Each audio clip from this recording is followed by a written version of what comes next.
주여, 어서 오시옵소서.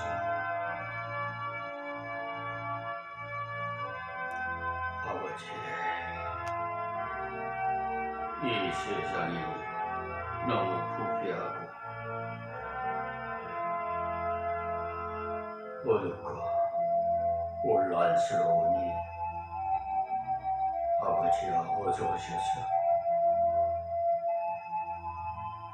마지막 심판을 내리시옵소서.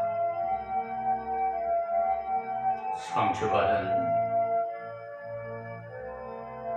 아버지 아들 딸들을 위로해 주시고 아직도 구원받지 못한 이방인들도 구원해서 하나님 나라가 확장되게 하여 주시옵소서. 예수님 이름으로 기도합니다. 할렐루야. 오늘은 수요 기도의 밤으로서 지난주부터 말씀드리는 에스라 서론을 말씀드렸습니다. 서론을 말씀드리면서 그러니까 1장 서론과 2장 서론 다 말씀드렸는데 이제 오늘은 3장에 대한 서론을 말씀드리겠습니다. 3장에서는 돌아와서 제일 먼저 무너진 단을 세웠다는 내용입니다. 이것은 번제단입니다. 양과 소를 잡아서 불을 태워서 하나님께 예배를 드리는 번제단을 제일 먼저 만들었다는 말입니다. 그리고 거기서 제사를 드리고는 초막절을 지키기 시작했습니다. 초막절이라는 것은 이스라엘 백성들이 광야 40년 동안 집을 짓지 못하고 노숙하였던 것을 기념하기 위해서 지키는 절기입니다. 집 안에서 지키는 것이 아니라 집 밖에서 나가서 나뭇가지를 얼기설기 걸쳐놓고 그 밑에서 자고 그 밑에서 이슬을 맞아가면서 지내는 것이 초막절입니다. 왜 이들이 돌아와서 초막절을 먼저 지켰겠습니까? 자기들이 돌아온 것이 광야 40년을 걸어왔던 자기들의 조상의 생활과 다름이 없더라는 말입니다. 그래서 구사일생으로 돌아온 그 은혜가 너무나 감사해서 초막절을 지켰습니다. 하나님께서 내게 주신 은혜를 기념하는 방법입니다. 그것이 그들의 사명이었어요. 성전을 짓는 것이 그들의 사명이요, 하나님 말씀대로 사는 것이 그들의 사명인데, 말씀대로 사는 것 중에서 제일 먼저 초막절을 지킨 내용이 우리가 은혜를 받은 것이 자격이 있어서가 아니라 전적으로 주의 은혜 때문이구나. 구사일생으로 돌아간 것은 하나님의 특별한 은혜였구나. 이렇게 너무 감사해서 하나님 앞에 초막절을 지키면서 감사했습니다. 그러므로 여러분들이 지금 형편이 어렵고 또 생활하기가 고통스러워도 감사할 줄 아십시오. 제가 이런 말씀을 하면은 전 목사님 좀 잘못된 목사님 아닌가 이렇게 생각하실지 모르나 하나님께서 말씀하신 범사에 감사하라 했어요. 범사라는 것은 좋은 일도 감사하는 것이고 고통스러운 것도 감사하는 것이 범사에 감사예요. 그러니까 이렇게 광야 40년 동안을 생활하면서 그들이 장막이 있습니까? 뭡니까? 노숙 생활하는, 예? 나무를 얽히설키 설켜놓고 그 밑에서 이슬을 맞아가면서 살아가는 노숙 생활 말이, 저는 노숙 생활을 해보니까 알겠더라고. 1960년도에 서울에 단실로 올라와서 그때 당시만 하더라도 주먹 3개 지방에서 올라온 사람들은 무조건 남자는 잡아다가 그냥 깡패나 쓰리꾼으로 만들고 여자들은 잡아다가 술집에나 창녀촌에다가 팔고 뭐 사람을 매매해요 그냥. 에? 그럴 때 하나님께서 올라오게 하셔서 서울역에 딱 내려서, 그래도 저는 부산에서 수도꼭지를 빨고 살았던 사람이 그런 경험이 있어서 아무래도 그래도 지방에서 올라오면 표가 나요. 그런데 하나님께서 보호하사 지혜를 주셔서 택시 승강기 그 주차장으로 잽싸게 가게 해가지고 그냥 택시를 잡고 타고는 기사 보고 서울에서 제일 복판에다가 갖다 내려다 달라고 했어요. 그랬더니 기사가 피 웃더라고요. 예. 그래서 내린 곳이 저 신신백화점 앞에, 화신백화점도 있고 거기 신신백화점 앞에 내렸어요. 그래서 서울 생활하기 시작했는데, 지방에서 할아버지가 주신 돈 그때 환인데 거의 3일 지나고 나니까 똑 떨어져 버렸어. 그리고 어떻게 그때 배고픈 것을, 여러분 배고픈 사람이 배고픈 심정을 알아요. 하나님께서 가만히 제가 지나고 보니까 다 세상 40년 동안 사업을 하게 한 것도 세상 속으로 살면서 어떻다는 걸 체험하게 하시고 다 훈련시킨 거더라고요. 오늘까지 40대 딱 하나님께서 십자가 지라고 해서 이제는 완전히 변화된 생활로 하나님의 명을 받아서 불의와의 전쟁을 하고 한 영혼이 천하보다 귀하니 전도해라. 일하기 식구들랑 밥 먹지 말아라. 와, 성령 받으니까, 불같은 성령 받으니까요, 이건 뭐 세상에서 술 취한 것보다 더 기뻐요. 세상 사람들이 세상적으로 살 때는 술 먹고 기분 냈지만은,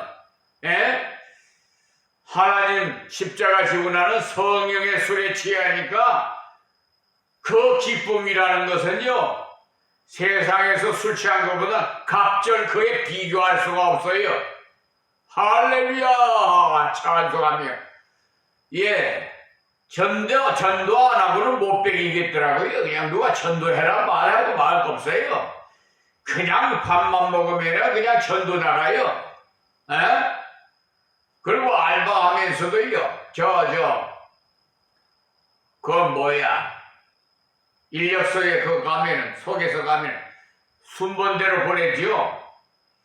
근데 나는 가면은, 그 전도사 먼저 좀 보내달라고 나를 그래요. 그래, 늦게 가도 그냥 내가 먼저 가는 게 부르니까 어떻게.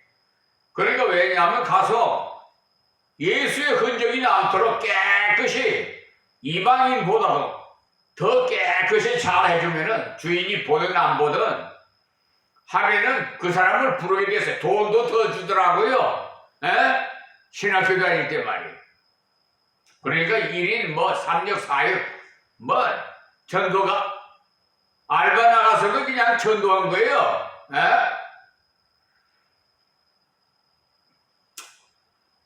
그러니까 이렇게 이스라엘 백성들이 광야 생활 40년을 해보니까 하나님의 은혜를 체험했어요. 그러니까 초막절 이렇게 지키게 됐는데 우리 환경 탓하지 말아요. 우리 목회자들도 말이에요. 뭐 환경이 뭐 어쩌니 저쩌니 이건 관계없어요. 하나님만 바라보고 목회를 하세요. 하나님께서 목회는 하는 거니까 나는 도구예요. 그러니까 죽든지 살든지 주님만 바라보고 따라가세요. 그러면 교인 수가 많고 없고 그런 거 관계없어요. 왔다가 가더라도 막 관계없어. 붙잡을 필요 없어. 나가라도 꾸역꾸역 들어오는 사람을 어찌할 수 없어.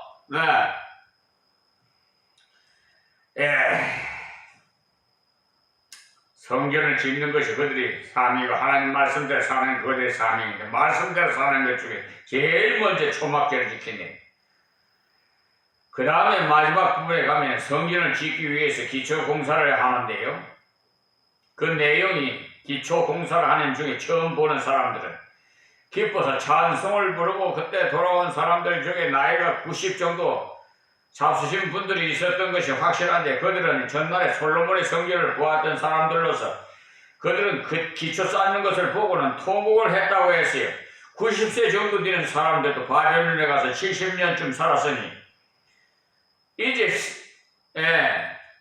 20세 정도 됐을 때 갔을 것 아니겠어요? 그들은 전에 솔로몬 성전 지대가 얼마나 크고 찬란했다는 것을 알고 있는 자들이 그런 자들에게 돌아온 백성의 수도 몇 명 안 되는 데다가 성전 지대는 높은 것을 보니까 너무 초라했기 때문에 통곡을 했던 것이죠. 12절과 13절에 한번 보시면은 제사장들과 레위 사람들과 족장들 중에 여러 노인은 첫 성전을 보았던 거로 이제 이 전 지대 노임을 보고는 대성통곡하며 여러 사람은 기뻐하며 즐거이 부르니 백성이 크게 외치는 소리가 멀리 들리므로 즐거이 부르는 소리와 통곡하는 소리를 백성들이 분배치 못하였느니라. 그러니까 예수라 12절 13절에 이렇게 1장 12절 13절에 있는 말씀이 그러니까 한쪽에는 찬송을 하고 한쪽에는 통곡을 했다. 성전 지대를 놓을 때 전날에는 큰 역사를 보았던 노인들은 마음이 아파서 견딜 수 없고 새로이 돌아왔던 기쁨이 잠겨있는 젊은 사람들은 기뻐서 찬송을 부르고 기쁨과 슬픔이 막 엇갈렸어. 하나님의 역사를 위해서 보냈다는 것을 알고 이들이 역사를 시작한 것이 3장입니다. 자, 그리고 4장의 서론에 가서는 일이 얼마만큼 되어가려고 하는 가운데 악한 자들이 방해를 하려 왔다네. 이 땅에 남아있던 원주민들이 우리도 하나님을 섬기는 일에 같이 동참하면 어떻겠나 이렇게 나온 거죠. 이 사람들이 찾아온 것은 정말 하나님을 섬기기 위해서가 아니라 어떻게 하든지 저들이 이를 방해해서 일을 못하도록 혼란을 주기 위해서 왔던 것입니다. 여러분 교회에 들어와서요 하나님을 올바르게 섬기려고 들어오는 사람도 있지만 마귀 사탄들이 들어오는 수도 있어요. 들어와서 교회를 혼란스럽게 만들어요. 저 이단들 말이야.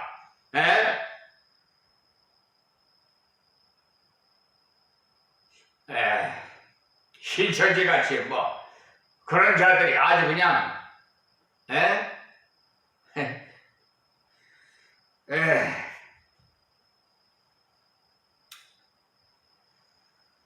이스라엘 백성들이 원주민들이 같이 하면 일을 못하겠다고 하니까 그들이 페르시아 나라의 왕에게 편지를 써보내서 적극적으로 광야하기 시작하는데 그래서 그만 일을 중단하게 돼버려요. 그러나 5장에 가면은요 학개와 스가랴가 일어나서 하나님 말씀을 전가하면서 그들을 크게 책망을 하기 시작합니다. 학개서가 바로 그때의 설교 내용인데 학개서를 읽어보면요 1장 4절에 이전에 항모하였거늘 너희가 이때에 편벽한 집에 거하는 것이 가하냐 이렇게 말씀이 나와요. 원주민들이 성전을 짓지 못하게 하자 백성들이 가서 우리 집이라도 짓자라고 하면서 집집마다 자기들의 집들을 잘 지었어요. 맨 처음 돌아와서는 자기들의 집을 짓지 않고 천막을 쳐놓고는 살면서 성전을 지었는데 성전 기초를 놓은 중에 악한 무리들이 와가지고 그만 방해를 하니까 할 수 없다 하면서 개개인이 집을 지은 겁니다. 개개인이 집을 짓는 데는 악한 자들이 방해를 하지 않았던 것이죠. 학계와 스가랴가 그때 일어나서 책망을 했는데 특별히 학계를 굉장히 크게 책망합니다. 하나님의 성전이 무너져서 이렇게 폐허가 되어 있는데 너희들이 판백된 그런 집에 거하는 것이 가하냐? 이것이 하나님의 뜻이겠느냐? 너희들이 아무리 농사를 지어봐라 먹을 것이 있는가? 너희들이 아무리 힘을 써봐라 아무것도 남는 것이 없을 것이다 라고 했어요. 5장 1절에 보세요. 선지자들 곧 선지자 학계와 이또이 손자 스가랴가 이스라엘의 하나님의 이름을 받들어 유다와 예루살렘에 거하는 유다 사람들에게 예언하였더니 그랬어요. 예언을 했다는 것이 바로 그겁니다. 백성들이 학계와 스가랴의 말씀을 듣고 새 힘을 얻었습니다. 방해가 있어도 하나님 분명하게 함께 하시리라 믿었어요. 그래서 역사를 다시 감당해 나갔습니다. 이것을 보면 아무리 방해가 있어도 주의 일을 중단하는 것은 핑계할 수 없다는 것을 알 수 있어요. 우리는 핍박 가운데 있어서 이 일을 못합니다. 집안이 예수를 안 믿기 때문에 일을 못한다. 나는 몸이 약하니까 일을 못한다. 라는 핑계를 많이 합니다만 학교와 스가랴는 그것이 핑계가 될 수가 없어요. 원래 죽은 몸이 살아왔는데 어찌 하나님을 위해서 살지 않을 수가 있느냐 이 말이죠. 이때도 결국은 역사가 다시 시작되자 방해가 들어갔는데 저는 어떤 책을 한 권 사서 읽어봤는데 특별히 여러분들이 앞으로 꼭 한번 읽어보시기 바랍니다. 이 책은 교회 도서실이라는데 또 두는데요. 제목이 핍박자입니다. 핍박자. 이 책은요. 소련탕에 있었던 비밀 경찰로서 기독교 박해를 전문적으로 하는 직업을 가졌던 세르기 호르다코프라는 소련 사람이 쓴 책이 저는 이 책을 읽어보고 난 다음에 정말 우리는 어떤 핑계도 댈 수가 없고 어떠한 계보라도 주의 역사를 하지 않고는 하나님 앞에 설 면목이 없다는 것을 깨달을 수가 있어요. 우리는 이 귀한 생명의 복음을 받았기 때문에 이 사람은 아주 지독한 사람이에요. 유도를 얼마나 잘했든지 구소련 전국에게 챔피언이 거기에다가 레슬링 선수 거기에다가 그는 해군 사관학교 졸업을 하고 해군 장교가 되고 비밀 경찰이라는 것은 정복 입은 경찰이 아니에요. 정복을 입은 경찰은 비밀 경찰들에게 꼼짝도 못한다고 합니다. 이 사람은 해군 사관학교 학생으로 있으면서 비밀 경찰이 되었어요. 울라디보스톡 어디 해군 사관학교가 있는 모양인데 2,000명의 학생 중에 20명이 비밀 경찰이라고 합니다. 그들은 다 권투 선수이면서 레슬링 선수들이 그들이 하는 일은 그 안에 있는 학생들을 살피는 일도 하지만 기독교인들을 잡아 죽이는 일을 전문적으로 합니다. 그러나 어릴 때부터 부모를 다 잃어버리고 고아로 성장했는데 포악하기로는 아주 유명한 사람들이 그들 처음에는 자기가 하는 일이 무슨 일인지 몰랐다고 했어요. 그 사람을 훈련시키는 사람을 비밀 경찰의 대장인데 처음 1개월 동안은 술을 먹고 다니는 사람이나 나쁜 짓을 하는 사람들을 데리고 가가지고 두들겨 패주라고 연습을 시키더라고. 그런 부류의 사람들을 만나면 무조건 죽이거나 얼굴을 망가뜨려 놓는 일을 해. 그들은 운동을 하던 사람들이라 처음에는 그 일이 몸을 푸는 정도라고 하면서 재미있어 했어요. 그러다가 나중에 가서는 기독교인들을 박해하는데 사용을 했는데 그들이 한 달 월급이 7루블인데 기독교인들을 박해하면 한 번만 출동을 하면 25불을 받았다고 합니다. 소련은 기독교인들을 죽이기 위해서 아끼지 않고 많은 돈을 소모한다고 합니다. 이 사람들이 습격하는 곳이 주로 가정집인데 가정집에서 밤 11시쯤 되면 교인들이 20명이나 혹 15명씩 모여서 예배를 드린다고 해요. 그런 집을 찾아가서 무조건 쳐들어가서 부수는데 사용되는 곤봉이 그 폴란드에서 특별 주문을 해가 만들어 온 건데 안에는 쇠로 되었고 겉에는 두꺼운 고무로 입혀서 아무리 강한 사람이라도 2대만 맞으면 그대로 기절해 버린다고 해요. 그런 강한 연장으로 여자고 노인이고 구별하지 않고 마구잡이로 두들겨 패는데 노인들은 갈비뼈가 다 부서지고 여인들은 거의 다 기절해 버린다고 해요. 그런 일을 이 사람은 150번이나 했다고 해요. 이들은 밤에 몰래 찾아가가지고 아무리 죽여도 뒤탈이 없다고 해야 합니다. 그런 사람이 회개하게 된 계기가 있었는데 기독교인들은 밖에 하러 갔더니 아주 예쁜 처녀가 있더랍니다. 그 처녀가 너무너무 예뻐서 차마 얼굴을 때리지 못하고 벽을 향해 던져버렸더니 그대로 기절을 해버리더랍니다. 그만큼 그 사람들의 힘이 세서요. 그쯤 되면은 다시는 모여서 예배를 드리지 않을 것이라고 생각했는데 다음번에 또 어떤 장소에 모인다는 정보를 듣고는 살짝 가봤더니 그 처녀가 또 거기에서 와 있더랍니다. 이번에는 그 처녀의 그 옷을 벗기고 마구잡이 때리는데 몸이 다 터지고 피가 계속 흐를 때까지 때렸다고 합니다. 그렇게 해서 기절을 시켜놓고 돌아갔는데 그 다음에 또 모인다는 정보를 듣고 가봤더니 거기에 또 그 처녀가 와 있더랍니다. 자기는 재미로 사람들을 마구잡이 두들겨 패고 사정없이 죽이는데 도대체 예수가 무엇인데 이들이 믿는 것이 무엇이기에 이렇게도 지독한지 모르겠다 이렇게 생각이 어느 순간에 들기 시작했더랍니다. 모인 사람들 20명 중에 성경을 가진 자가 2 정도 있고 나머지 사람들은 연필이나 펜으로 직접 필사한 성경을 가지고 있는데 그것들을 전부 압수해 와서 인쇄한 성경은 모스크바에 보내 그 성경이 어느 나라에서 보내왔는지 조사해 다시는 돌아오지 못하도록 하고 직접 필사한 성경은 전부 불태우는데 이 사람의 마음이 너무 이상해서 나중에 그 성경을 불태우던 도중에 동료들이 나가서 나장 몰래 석장을 찢어서 주머니에 넣었다고 합니다. 집에 가서 읽어보니까 누가복음이었어요. 예수님이 기도와 예수님의 여러가지 이야기들이 기록되는 부분인데 아마 3장쯤 되지 않았나 싶습니다. 그것을 읽고 그 사람이 깜짝 놀랐어요. 자기들이 배운 것과 너무 달랐기 때문에 기독교는 암이요, 기독교는 악질이요, 기독교는 나라를 정복시키는 나쁜 놈들이라고 배웠는데 찢어온 성경을 읽어보니까 사랑하라고 되어 있고 약한 자를 도와주라고 되어 있고 레닌이 한 말과 똑같았어요.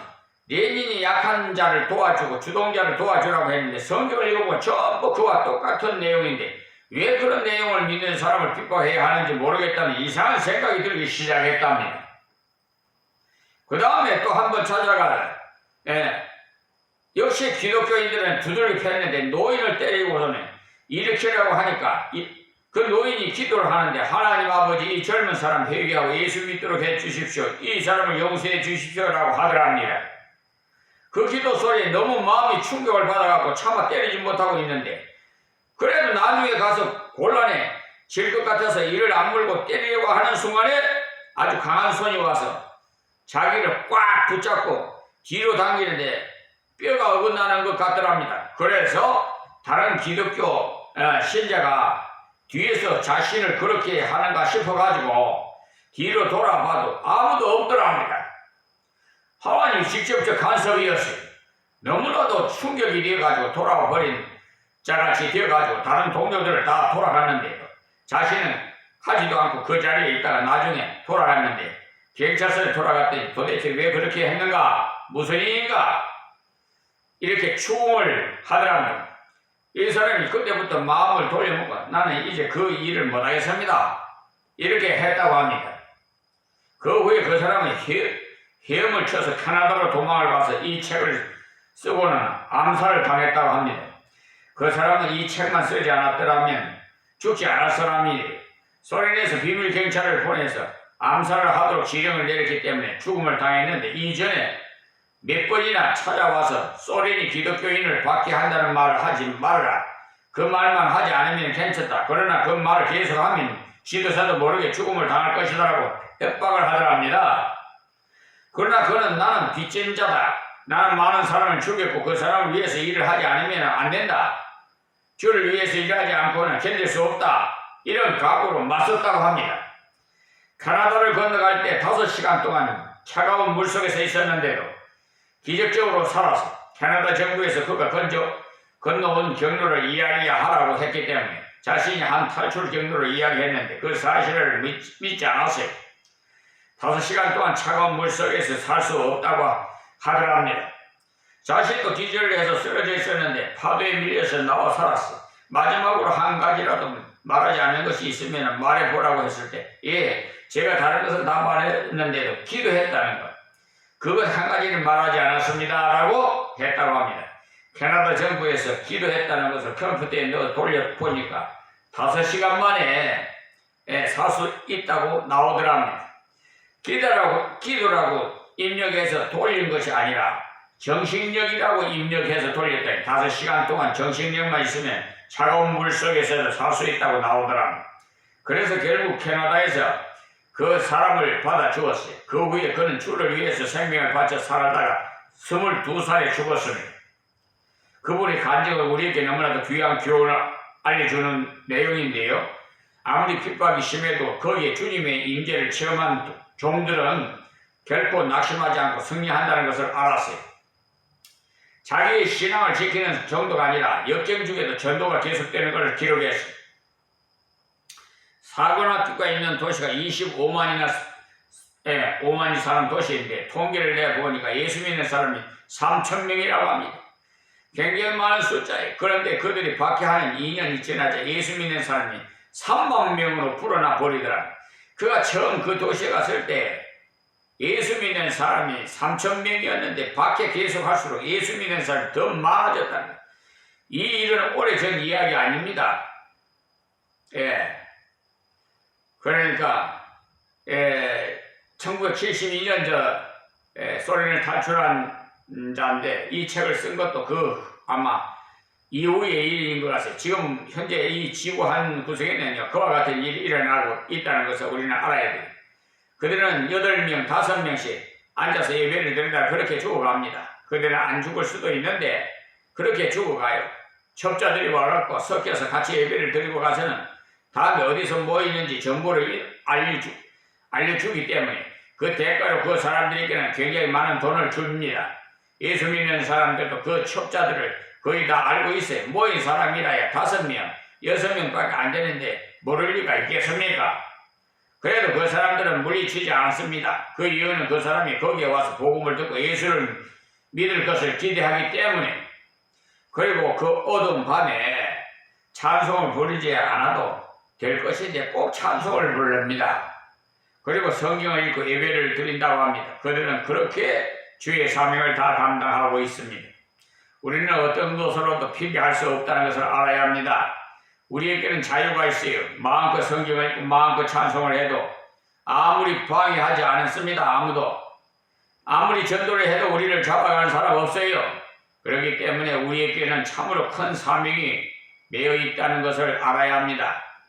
이 세르기 코르다코프가 캐나다에 도착하자 어떤 목사님이 성경책을 건네주는데 그가 성경을 열어보고 깜짝 놀랐다고 해요. 소련 땅에서 본 성경책과 모양이 똑같았기 때문에. 그래서 목사님이 성경책이 웬 것입니까? 제가 소련에서 많이 찢어버린 성경과 똑같습니다라고 했더니 그 목사님께서 하신 말씀, 우리는 여기서 소련으로 비밀리에 많은 성경을 보내고 있습니다. 아마 그 성경이 당신의 손에 넘겨졌던 것 같습니다라고 하더랍니다. 지금도 그와 같이 지구 한쪽 구석에는 땅 위에 어두운 곳을 위해서 희생하고 봉사하는 사람이 있기 때문에 그 어두운 땅에 복음이 많이 전파되고 있다는 사실을 아세요. 그러니까 오늘 본문에서 이 사람들이 일을 하다가 중단을 했지요. 그래서 학계와 스가랴가 그들에게 일을 멈춘 그 이유가 없다. 너희들이 죽었다 살았는데 왜 일을 하지 않고 있느냐? 이렇게 말했을 때 그들이 다시 새 힘을 얻어서 일을 했습니다. 그리고 6장에 가서는 그 일이 다 완성이 돼서 성전을 봉헌하는 내용이 나오는데 그 다음에 6월절을 지냅니다. 그들은 자유를 얻게 하신 하나님, 사명을 이제야 완수하여서 걸어왔어요.